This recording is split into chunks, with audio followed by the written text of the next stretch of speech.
South Korean officials say North Korea fired more short-range ballistic missiles today. That's right. It is the latest in a series of weapons tests conducted by Pyongyang in recent weeks.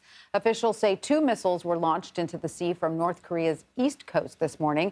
The move comes as South Korea holds military drills, something North Korea has condemned and accused the South of raising tensions. Now, the United Nations warns North Korea could carry out a nuclear test at any time.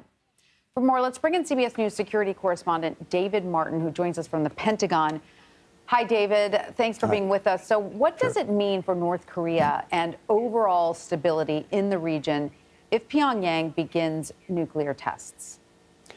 Well, North Korea has tested before 6 times. They've detonated an underground nuclear device, but the last time was in 2017. So a test now would end a 5-year moratorium. And it would undoubtedly bring a reaction from the U.S., South Korea, and Japan in the form of military exercises and a show of force. And that, of course, perpetuates this cycle in which each side is accusing the other of provocative acts and reacting to them. And whenever you get that cycle going, there's always the danger that it could spiral out of control. Well, David, is there any insight at all into where North Korea is with respect to its process of developing nuclear weapons? Well, it has clearly demonstrated the ability to launch missiles that could reach targets as close as South Korea and as far away as the United States.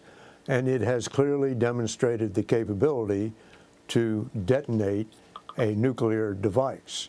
The question is, have they developed a nuclear warhead that will fit on top of any of those missiles, particularly the new ones they've been developing? And if we get another test here, as everybody expects, that test will probably go a long way toward answering that question.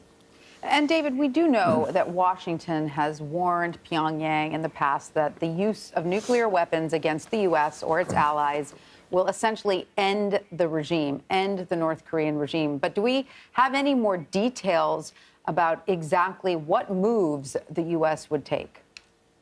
Well, just yesterday, the Pentagon released its national defense strategy. And one of the lines in there says, there is no scenario in which the Kim regime could employ nuclear weapons and survive. That's about as clear and official as it gets. A nuclear attack on South Korea would, one, be an attack on an American ally, would be an attack on 28,000 American troops who are stationed there, not to mention all the American diplomats and American citizens.